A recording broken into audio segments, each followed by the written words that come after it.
Bismillahirrahmanirrahim. Elhamdülillahi Rabbil alemin. Ve salatu ve selamu ala eşrafil mursalin. Nebiyyina Muhammed ve ala alihi ve ashabihi ecma'in. Amma ba'd. Assalamu alaikum ve rahmetullahi ve barakatuh. Hürmetli, kadirli, muhtaram cemaat. Qasiyetli Cuma barşamızga qutlug mübarek bolsun. Allah Taala осы жамағат болып мешіттерге басып келген әрбір қадамдарымызды жақсылықтарға, сауаптарға жазсын. Алла Тағала жамағат болып оқиын деп жатқан жұма намаздарымызды өзінің құзырында қабылдыққа жазсын. Бүгінгі жұма уағызының тақырыбы ашулану үлкен дерт деген тақырыпта болады. Әрине, пендеміз, адам баласымыз, періште емеспіз. Пенде болғаннан кейін ашуланбай тұра алмаймыз. Бірақ шариғатта, дінімізде осы ашуланудың үлкен ауыр дерт екенін білдіреді. Құранда бірнеше аяттарда келеді. Пайғамбарымыздың уақытысындағы сахабалардың жағдайларынан өздеріңізге уағыз насихаттар айтылады. Алла Тағала амал қылуды баршамызға нәсіп етсін. Иә, шынымен адам ашуланған кезінде адам баласы шайтанның қолындағы ойыншыққа айналады екен. Пайғамбарымыздың уақытында саллаллаху алейхи уассалам, Алланың игілігі, салауат сәлемі болсын. Пайғамбарымыздың уақытында бір кісі келіп, бір жігіт пайғамбарымыздан насихат сұрайды. Я Алланың елшісі, я Расулаллах, уа Алланың елшісі, уа Алланың пайғамбары, маған бір насихат айтыңыз. Мен сол насихат арқылы, сол насихатты жүрегіме түйіп, жамандықтан аулақ және жақсылықта болайын. Сол арқылы мен құтылайын дейді. Сонда пайғамбарымыз айтады: «Ла тағдаб». Еш уақытта ашуға берілме дейді. Әлгі сахаба жәнеге пайғамбарымыздан сұрайды: «Уа Алланың елшісі, маған насихат айтыңыз» дейді. Пайғамбарымыз әлгі сахаби жігітке қарап: «Ашуланба» дейді. Қандай да бір мәселе туындаса, ашуға берілме дейді. Үшінші, төртінші мәрте қайталап сұраған уақытта үнемі пайғамбарымыз әлгі сахабаға: «Еш уақытта ашуға берілме, ашуланба» деген екен. Иса алейхиссалам, Иса пайғамбар, Иса Мәсих, Иса пайғамбар өзінің хауари шәкірттерімен бірге, хауарилерімен бірге еврейлердің, жүхудтердің жанынан, яхудилердің жанынан өтіп бара жатқан уақытта, яхудилер Иса пайғамбардың тарихын білесіздер. Иса пайғамбардың анасы текті кісінің әкесінің, текті әкенің қызы Мәриям анамыз. Әкесі Имран, текті әулеттен шыққан. Бірақ Иса пайғамбардың туылу тарихын білесіздер, әкесіз туылған. Яхудилер үнемі Иса пайғамбарды теріске шығарады, жоққа шығарады. Бұл Мәриямның баласы, бұл әкесіз туылды. Былайша айтқанда үлкен ауыр сөздер айтады. Сондай ауыр сөздерге қарамастан Иса пайғамбар жаңағы яхудилерге қаратып жақсы мәміледе болады. Жақсы жауап қайтарады. Сонда хауари шәкірттер ренжиді Иса пайғамбарға. Сізге сондай ауыр сөздер, жаман сөздер айтады. Ал сіз болсаңыз, жақсы сөздер айтасыз. Оның сыры не дейді? Сонда Иса пайғамбардың әлгі сөзі: әр адам өзінің бойындағы нәрсесін, өзінің бойындағы барын басқаларына береді деген екен. Яғни әр уақытта мұсылман адам, яғни Алла Тағалаға иман келтірген адам тек қана жақсы сөз сөйлеп, жақсылықпен жауап беру деген екен. Енді ашуды, ызаның, ашуланудың емдеу жолдарын айтпас бұрын, оған алып баратын себептерді айтсақ. Қандай жағдайда адам ашуға беріледі? Ғалымдар айтады, бірінші себеп дейді, яғни адам баласының ашулануына, ашуға алып баратын ең бірінші себеп бұл тәкаппарлық дейді. Алла Тағала Құранда Лұқман сүресінде былай дейді: Бисмиллахир-рахманир-рахим. Ва ла тамши фил арди мараха иннака лан тахриқал арда ва лан таблуғал джибала тула. Алла Тағала Лұқман сүресінде былай дейді: жер бетінде алшаң басып, яғни талтаңдап жүрме дейді. Расында сен жерді тесе де алмайсың, талтаңдап жүрсең, және биік таулармен бірге теңесе де алмайсың дейді. Яғни қанша малыңыз бар, қанша жаныңыз бар, қанша дәулетіңіз бар, қанша ата абыройыңыз бар, сіз бәрібір жердің бетін талтаңдап жүрсеңіз де жерді тесе алмай, және биік таулармен теңесе де алмайды екенбіз. Кезінде шайтан алейхи лана, оған Алланың лағнаты болсын, шайтанның өзін алып қараса, қандай мақсатпен, қандай амалымен Алланың рахымынан қуылған білесіздер. Кезінде жұмақта жүрді. Періштелерге аллама, яғни сабақ берді. Періштелердің ұстазы болды. Шайтан алейхи лана. Алланың лағнаты болсын. Бірақ уақыт өте келе Алла тағала кімді жаратты? Адам атаны жаратты, бізді жаратты ұрпағы. Міне сол адамға Алла тағала бүкіл періштелерге құрмет ретінде не істеді? Әмір етті. Сый құрмет ретінде барлық періштелерге, барлық жаратылысқа сәжде қылыңдар деп. Фасажадал малаикату куллухум ажмаун. Барлық періштелер бір ауыздан жамаат болып Адам алейхиссаламға сәжде қылды. Илля иблис, тек қана иблистен басқа дейді. Яғни иблис қана бас тартты дейді. Сонда Алла тағала сұрайды, аятта келеді жалғасында. Сені не нәрсе қайтарды дейді. Адамға сәжде жасаудан не нәрсе қайтарды дейді. Сонда шайтан алейхи лана оттан жаратылған. Жаңағы тәкаппарлыққа беріліп, сен дейді, адамды дейді, топырақтан жараттың дейді. Халақтани миннар, мені оттан жараттың. Ва халақтаху мин тин дейді. Сен оны жаңағы балшық топырақтан, саз балшықтан жараттың деп, жаңа тәкаппарлыққа берілген екен. Аяттарда келеді. Не нәрсе қайтарды дейді сен. Сонда шайтанның жауабы, мен көп нәрсе білемін дейді. Мен періштелерге сабақ беремін дейді. Қала ана хайрум мин. Мен ол адамнан артықпын деп, сондай кібірлікке, менмендікке, тәкаппарлығына салынған үшін Алла тағала не істеді? Шайтан алейхи лананы өзінің рахымынан, өзінің алдынан қияметке дейін аластатты дейді, қуды дейді. Және бір басқа аяттарда келеді. Нахл сүресінде иннаху ла юхиббул мустакбирин. Анығында, шындығында Алла тағала тәкаппар болғандарды жақсы көрмейді, ұнатпайды дейді. Яғни тәкаппар құлдарды Алла тағала ұнатпайды дейді. Пайғамбарымыз саллаллаху алейхи уассаламның мұбарак хадисі бар. Алла тағаладан жаңағы қаулысы, мағынасы пайғамбарымыздан құдси хадисте келеді. Қалан набию саллаллаху алейхи уассалам. Пайғамбарымыз айтты дейді. Яқулуллаху та'ала, Алла тағала айтты дейді. Әл-кибрияу ридаи вәл-азамату изари. Фәмән наза'ани вахидан минхума әл-қайтаху фи джаханнам. Пайғамбарымыз бір құдси хадисте Раббысына мынадай хабар жеткізеді. Алла тағала былай дейді. Тәкаппарлық пен ұлылық дейді. Маған ғана тән дейді. Яғни Алла тағала ғана тән екен. Тәкаппарлық пен ұлылық. Яғни жоғарылық. Кімде-кім сол сипаттарға қатысты, яғни тәкаппарлық пен ұлылық турасында менімен таласқа түсетін болса, сөзсіз оны тозаққа тастаймын деген екен Алла тағала. Яғни мұсылман адам былайша айтқанда мінезі жұмсақ, өте баязы, сыпайы болу керек екен. Кішіпейіл болу керек екен мұсылман адам. Бұл мұсылмандықтың алғы шарттарының бірі. Егер намазымыз бар, оразамыз бар, біліміміз бар, бірақ сол білімімізге сай амал қыла алмай, білетін нәрсемізге амал қылмай, тәкаппарлыққа салынып, мен білемін, менің білімім күшті, менің дәулетім асық, менің жаңағы бала-шағам бар деп тәкаппарлыққа салынатын болса, біз әлбетте адасушылардан болады екенбіз. Тәкаппарлықтың түрлеріне келетін болса, өте көп. Біреу өзінің малымен тәкаппарланады, біреу өзінің білгенімен тәкаппарланады, біреу өзінің жаңа бала-шағасымен тәкаппарланады. Арабтарда сондай бір нәрсе болған. Такасур сүресінде келеді. Арабтарда ертеде өзінің ата тегімен жаңағы талас қылатын болған, тәкаппарлыққа салынатын болған. Біздің ата тегіміз пәлен ата тектенбіз. Біздің тегімізде ешқандай бір оқыстық болмаған. Біздің аталарымыз текті деп сондай текті өзінің аталарымен масаттанатын болған, қабірлердің басына барып. Міне дініміз ислам келгеннен кейін бұндай тәкаппарланудан не істеген? Қайтарған екен, құрметті жамағат. Екінші мәселесі, екінші себеп сөз таластыру. Кейбір кісілер бір нәрсені дәлелдеу үшін сөз таластырады. Өзінің сөзін дәлелдеу үшін, қуаттау үшін. Кейде шектен де шығып кетеді. Арты не істеуге алып барады? Арты ұрыс керіске алып барады. Пайғамбарымыз саллаллаху алейхи уассаламның мұбарак хадисі бар. Кімде-кім ман талабал илми лиюджари бихил улама ау лиюмари бихи суфаха ау ясрифа бихи вужухан наси илей адхалахуллаху нар.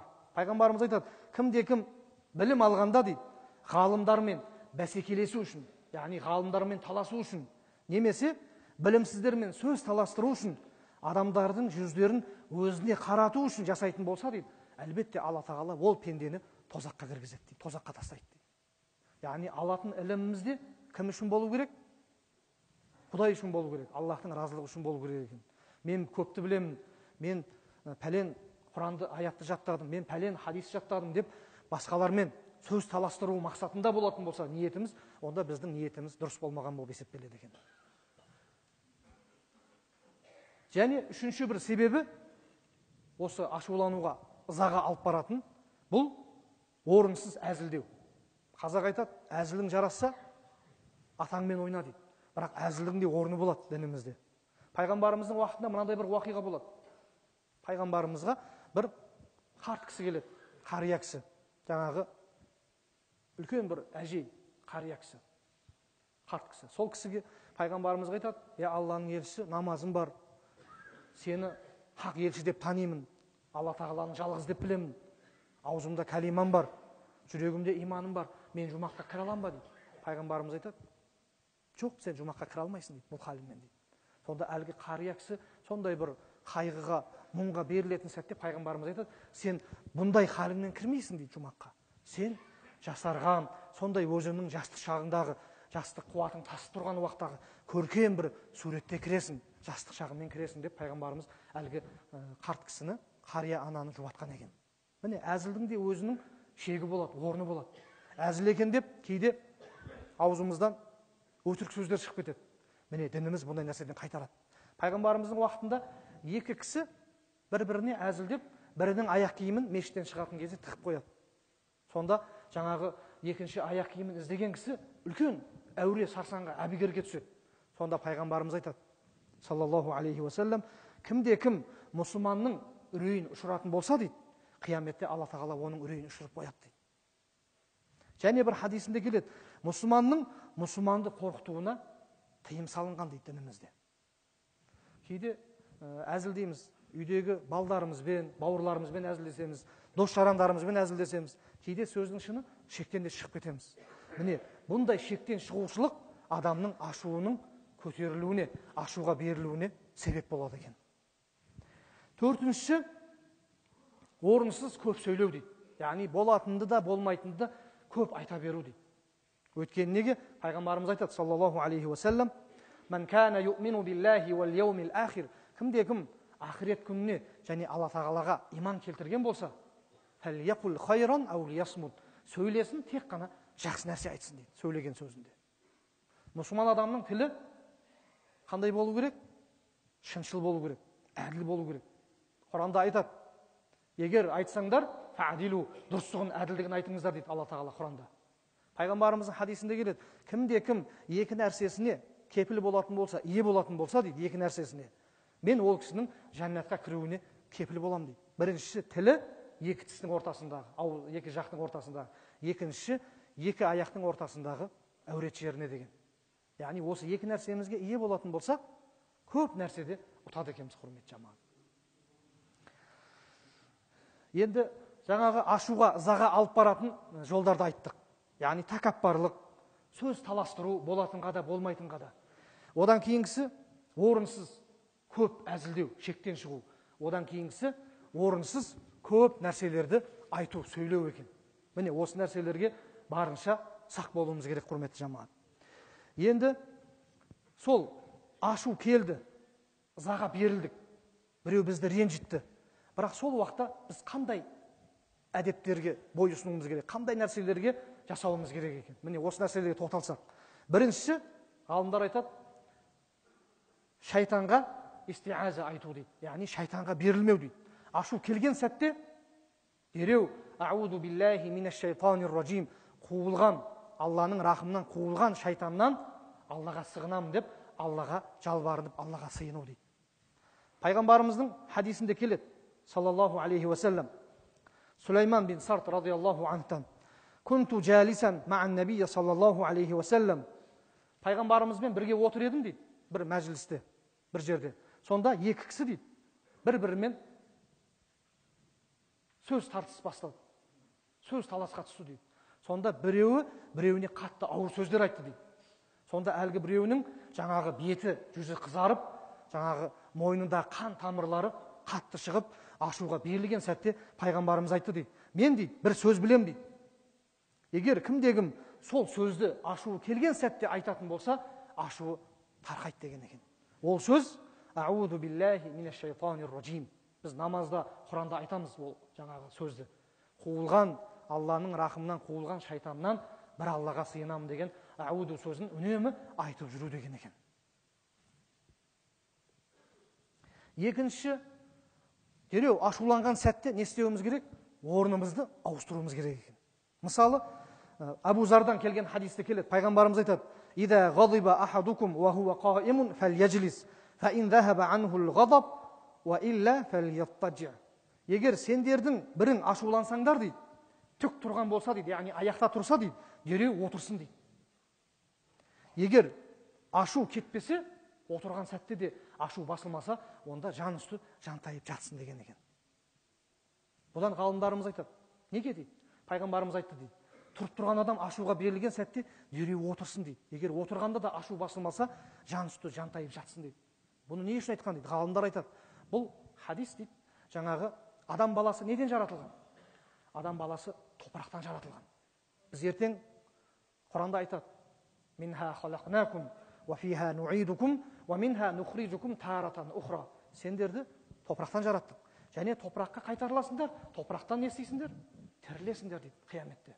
Міне адам баласы сол ашу келіп тұрған сәтте қайтармай, ашуға берілмей, аудуны айтып отырсын дейді. Отырып ашу басылмаса, онда жан үсті жатсын дейді. Ғалымдар айтады, неге деген сәтте адам өзінің жаңағы жерге бір табан жақындайды дейді, яғни өзінің болмысына қайтады деген екен. Сонда ашуы дереу сап тыйылып басылады деген екен.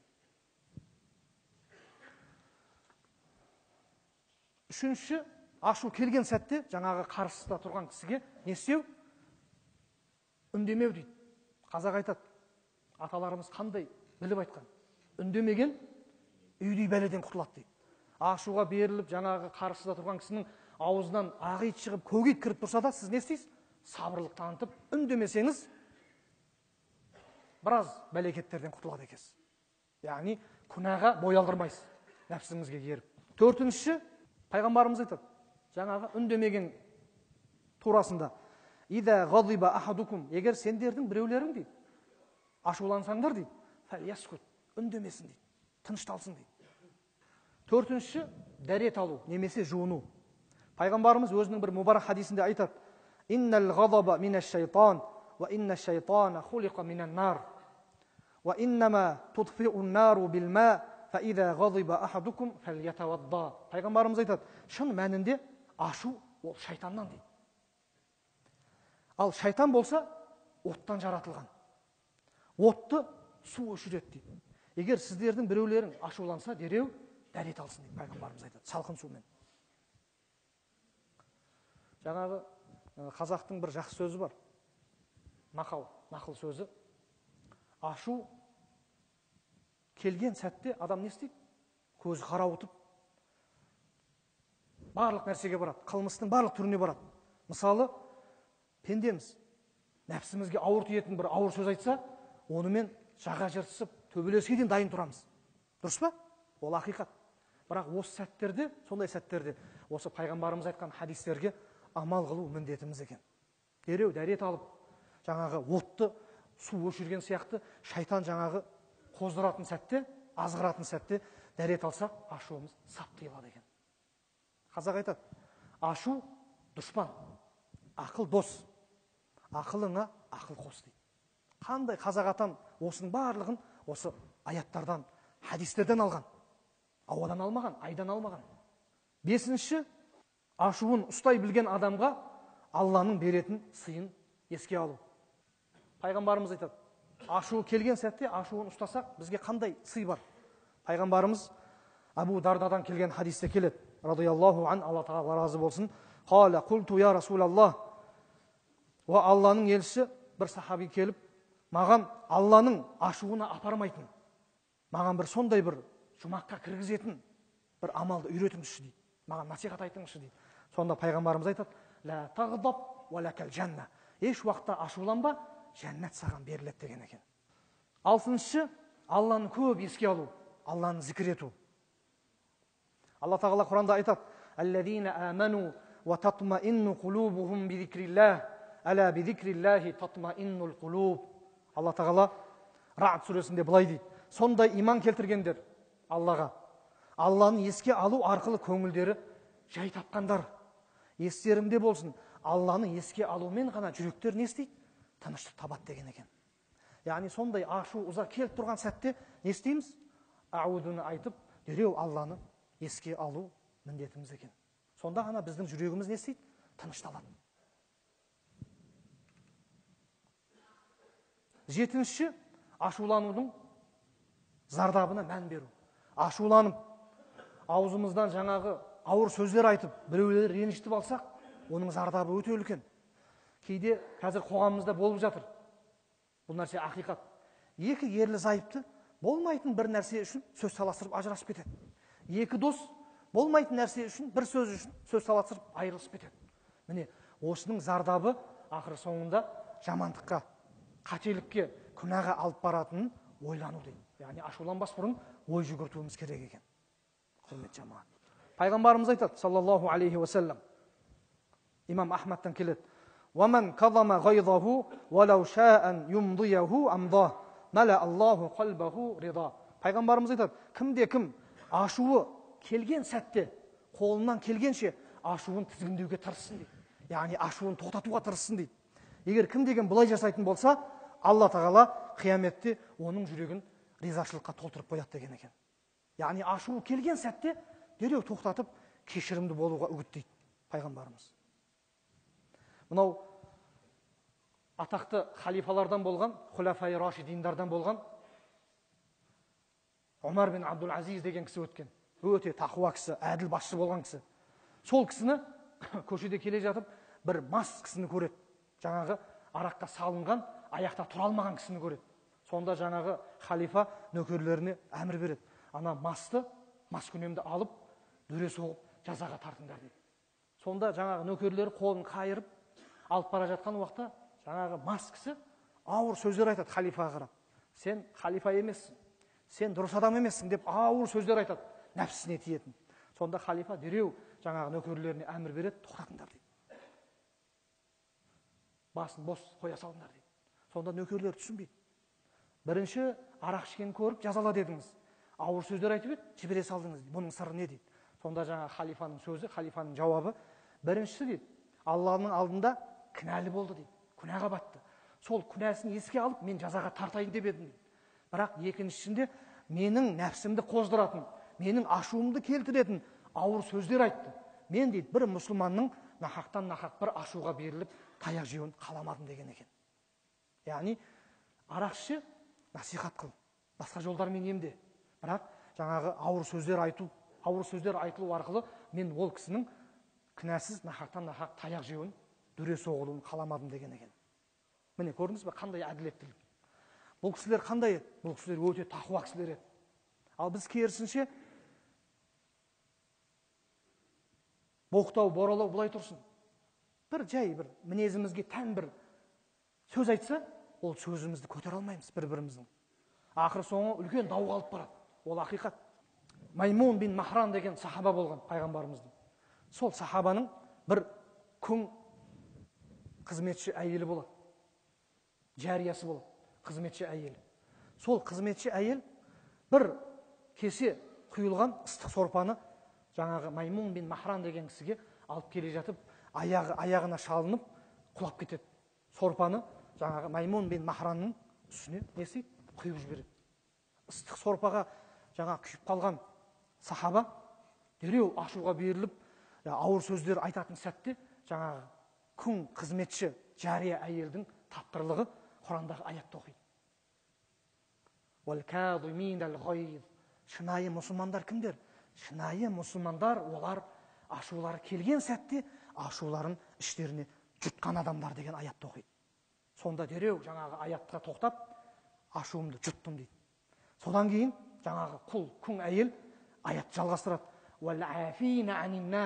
Шынайы мұсылмандар онымен шектелмейді.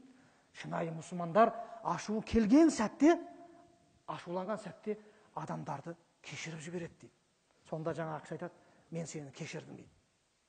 Әлгі аят жалғастырады. وَالْكَاظِمِينَ الْغَيْظَ وَالْعَافِينَ عَنِ النَّاسِ وَاللَّهُ يُحِبُّ الْمُحْسِنِينَ деп аятты бітіреді. Шынайы мұсылмандар олар дейді. Алла тағала оларды шынында жақсы көреді. Кімдерді? Жақсылық жасаған құлдарын Алла тағала жақсы көреді деген аятты оқып береді. Сонда жаңағы Маймун бин Махран деген сахаби өзінің әйелінің, жаңағы қызметші күң әйелінің тапқырлығына таң қалып, Алла тағала жақсылық қылғандарды жақсы көреді. Мен де саған жақсылығым болсын, сенің басың бос, сен құлдықтан азат етілдің деп жаңағы кісіні құлдықтан азат етіп жіберген екен. Міне көрдіңіз бе, қандай даналық, қандай тақуалық. Бізге сорпа құйылмай ақ қойсын. Бізге бір сөздің өзі жетіп жатыр. Бір сөз айтса, 10 сөз айтамыз. 10 сөз айтса, 100 сөз айтамыз. Ақыр соңында жаға жыртысып, нәпсімізге бой алдырып, төбелеске түсеміз. Пайғамбарымыз айтады, саллаллаху алейхи уассалам, кімде мына 3 түрлі қасиет болмаса дейді, 3 түрлі нәрсе болмаса, имам Табаранида келеді, кімде мына 3 нәрсе болмаса дейді, ол кісі иманның толық кемелділігіне жете алмайды дейді. Яғни иманның нәрін ала алмайды дейді. Біріншісі, оны надандықтан қайтаратын, хилм дейді, надандықтан қайтаратын жұмсақ мінезі болмаса дейді. Кішіпейілділік, күлер жүзділік, жұмсақ мінезділік болмаса дейді. Екіншісі, харамдардан ұзаққа алып баратын, харамдардан алыстататын тақуалық болмаса дейді. Тақуамыз дейміз, бірақ нәпсіміздің қайнаған сәтінде күнәға бой алдырамыз. Харамға барып қоямыз. Ол ақиқат. Үшінші, халықты, яғни көпшілікті басқара білетін басшыдағы үлкен бір мінез болмаса дейді. Басшы адам ұрсады, кейде қатаң жазаға тартады, бірақ кейде оны жуып шайып, мақтап, мадақтайды, ескеретін жайттар болады. Міне осы 3 түрлі нәрсе болмаса, ол кісі иманның кемелдігіне жете алмайды дейді. Міне құрметті жамағат, Алла тағала Құранда айтады: «Уала тастауил хасанату уала саййиа». Жақсылық пен жамандық бірдей бола алмайды дейді. Алла тағала Құранда айтады. Фуссилат сүресінде. Жақсылық пен жамандық бірдей бола алмайды. «Идфа биллати хия ахсан, фа идаллази бейнака ва бейнаху адауатун кааннаху валийюн хамим». Садақаллахул азим. Сен жамандықтың қайтарымын жақсылықпен қайтар. Қолыңнан келгенше жақсылық жаса дейді. Сонда сол жамандық жасаған кісі сенің айнымас, сенен жалтармайтын қас дұшпаның досындай болады дейді Алла тағала. Қазақ айтады: